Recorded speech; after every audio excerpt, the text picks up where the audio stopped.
So most people know that today is the unfortunate 1 year anniversary of the death of Kobe Bryant and his daughter Gianna and everyone else who was on that helicopter. Rest in peace to everyone.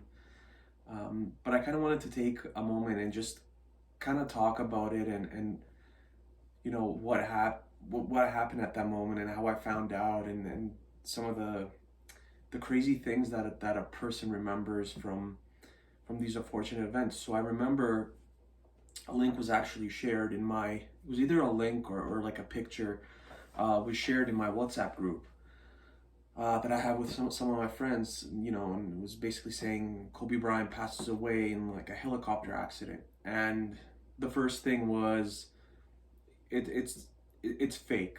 And I remember it was either a TMZ link or a TMZ picture. And the first thing I checked was, if it was the official TMZ site or if it's one of the parody accounts or whatever it is. And, it turns out that it was the actual TMZ site. But like everyone else, you're thinking, oh, this is got to be some kind of misinformation or something like that.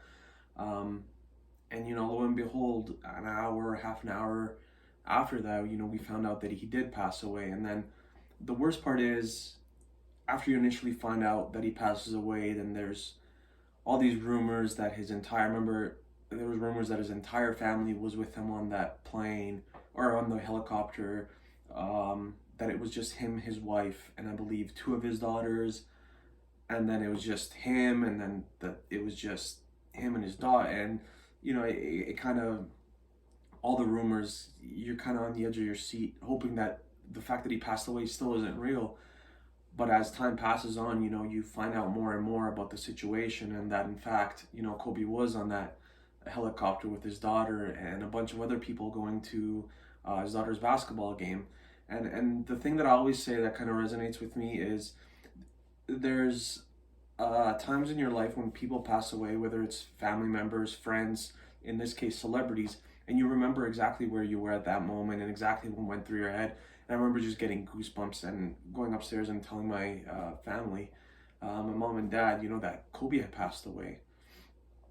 And my dad was a big Sacramento Kings fan 15, 20 years ago when the Lakers were dominating. So he hated Kobe and the Lakers because they always beat Sacramento in the playoffs, or they would win the titles that he wanted Sacramento to win. And my dad was even in shock, and my mom. And the crazy thing is, when athletes retire from the sports, we always assume that they're going to live a full life, that they're going to live to see 70, 80, sometimes 90 years of age. And that's not the case all the time. And Kobe was, whenever someone retires, you never think, I don't know if I'm ever going to see them again, or that they're going to die, in their 40s or 50s. But here we are, and that's exactly what had happened to Kobe. And it's something that never really crosses your mind. And it's like we're programmed to think that everyone is going to live these crazy lives. And at the end of the day, they're a human and they can go, any moment, just like the rest of us. So it's something that we never think of. And the one celebrity death, the only one actually that I can think of, where I was like, I know exactly where I was at this moment, was probably Michael Jackson. I remember I was watching the NBA draft. It was 2009. And news broke during the draft that Michael Jackson had passed away. And I remember it was the night that Shaq got traded. I can't remember where he got traded to. It was either Phoenix or maybe Cleveland. But I remember because Shaq he had phoned in and talked to the people who were hosting the NBA draft. And, they were asking him about his opinion about Michael Jackson, and then ultimately asking him about the trade.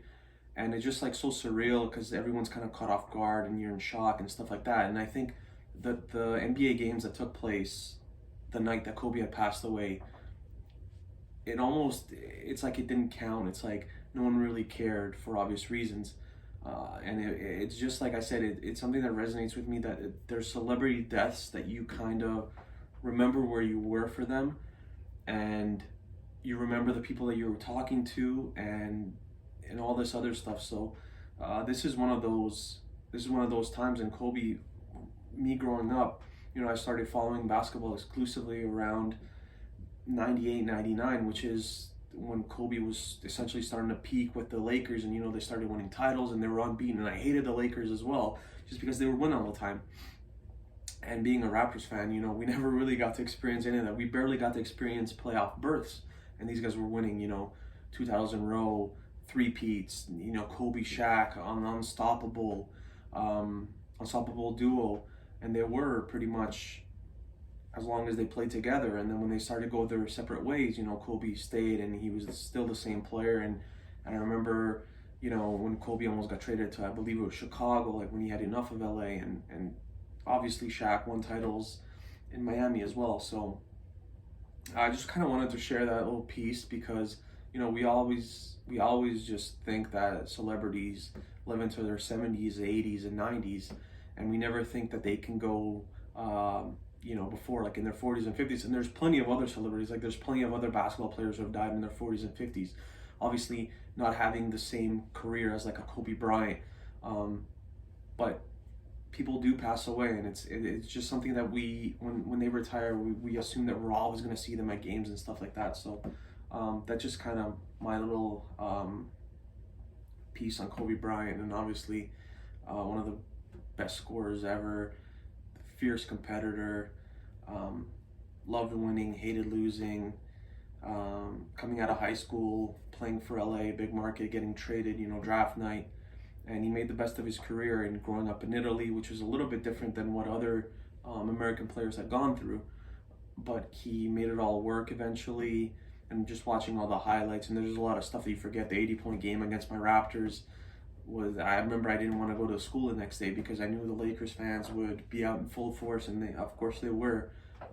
But that's the greatness that came with being Kobe Bryant.